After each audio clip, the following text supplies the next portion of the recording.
Making your first $100,000 is a big deal. It shows you're smart with money and really stick to your goals. But it's not easy. Costs can pop up out of nowhere, and it takes a lot of careful thinking and staying true to your money goals to get there.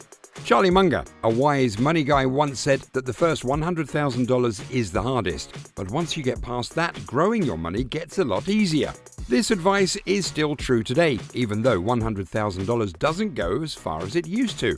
Subscribe to my channel and stay till the end of this video as we talk about the big roadblocks you might face when you're trying to save your first $100,000. One big problem is lifestyle inflation or lifestyle creep. This means when you start making more money, you also start spending more. You might want a bigger house, a nicer car, or fancy trips and meals. These things feel great at first, but they make a loop where the more you earn, the more you spend. This leaves little room for saving and investing for later, and it's a tough habit to break. The more you fall into this trap, the harder it is to save a big chunk of your money. This cycle makes it hard to save, even when you're earning more. In the end, it can really hurt your chances of having enough money for the long haul.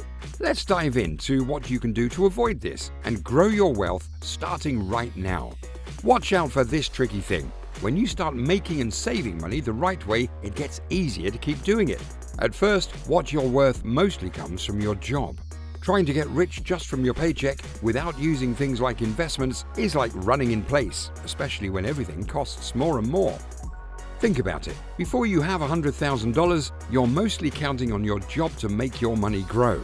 A steady paycheck is good, but it's not enough to make you really rich. If you don't invest in things like stocks, houses, or businesses that make money, your cash just sits there, only enough for everyday stuff.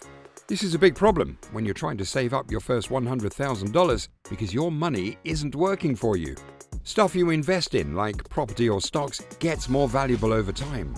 They can make your money grow when you're not working. Just relying on your job can hold you back because you're always working without big payoffs. With prices always going up, just earning money can make you fall behind. Inflation is sneaky.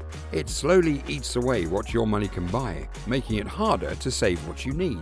Picture this. You save some money today, planning to buy something or invest later. But as things get more expensive, what you saved buys less. What used to cost $1 costs more now. So your savings don't go as far as you thought. And when things cost more, but you don't make more money, it feels like you're stuck. Your boss might make you feel bad for wanting more than a little raise. What do? Keep trying to spend less, but the gap between what you earn and what you need keeps getting tighter. Let's find out how to beat this challenge and keep growing your money. As the value of money keeps dropping, even if you save a lot, it might not be enough for what you need later. Inflation turns it into a race.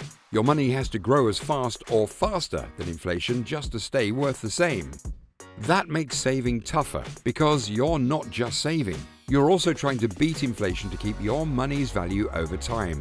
People who don't have much saved or invested feel the pinch of inflation the most. Nowadays, house prices are sky high everywhere. A big chunk of what people earn goes to rent or paying off their house. It's so much that it eats up most of what families have to spend. As the cost of living in a house goes up, people have less money left to save or invest. The crazy rise in house prices makes it tough to buy a home and squeezes your budget, leaving less for other things. This is really tough for young folk and new families. They find it super hard to save up for emergencies, investing, or even thinking about retirement with house costs shooting up. What about people who don't have a lot of money yet? Even just renting or getting a basic home can use up all their money. But those who already have money and own houses are in a better spot. They win with inflation because it makes their loans cost less in real terms. But for those just starting out, owning a home seems like a far-off dream. It's sad, but true. The way house prices keep going up makes it really hard for people to get financially secure.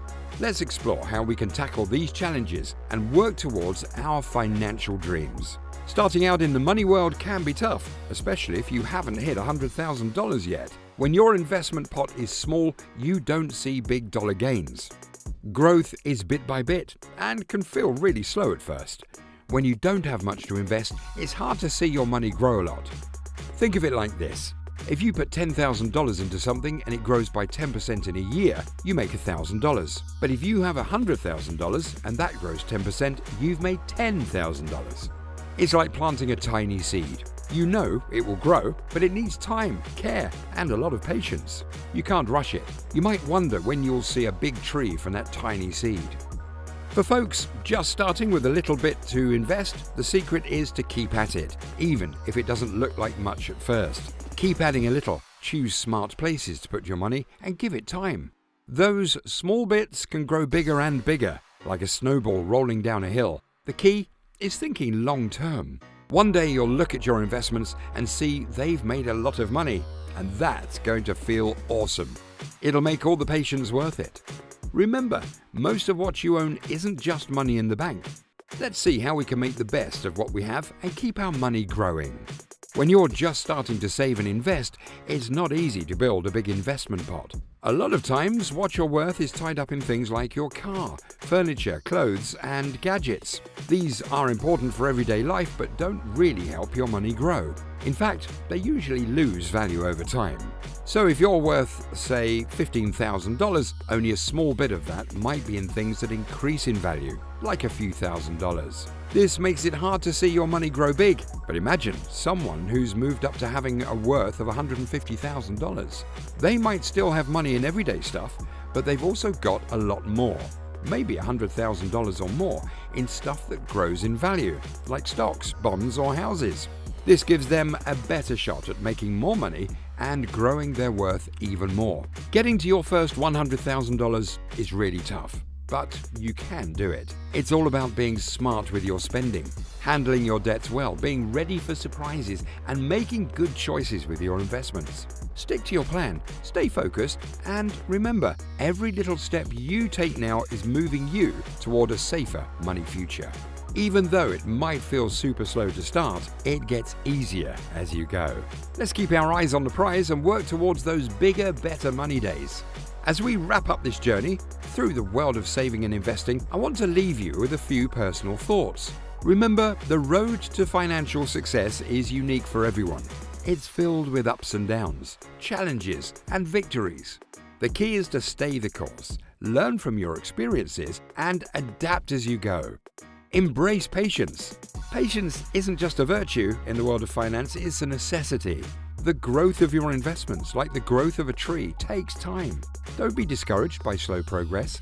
Every step forward, no matter how small, is a step in the right direction. Focus on learning. The more you understand about personal finance and investing, the more empowered you'll be to make wise decisions. Take time to educate yourself, read books, follow financial news, and maybe even join a community of like-minded individuals who are also on their financial journey. Balance is key. It's important to find a balance between saving for the future and enjoying the present. While it's crucial to be disciplined in your savings, it's equally important to enjoy the fruits of your labor. Find ways to reward yourself that don't derail your financial goals. Stay adaptable. The world is always changing, and so are the markets. Be prepared to adjust your strategies as needed. Keep an eye on economic trends and be open to shifting your investments if it makes sense. Remember your why. Lastly, always keep in mind why you're on this journey. Whether it's for financial independence, securing a comfortable retirement, or leaving a legacy for your loved ones, your why will keep you motivated through tough times. Financial success is a marathon, not a sprint. It's about making consistent, smart choices over time. So, stay focused, stay motivated, and trust the process. Your future self will thank you. Please subscribe to my channel, hit the like button, and drop this video a comment.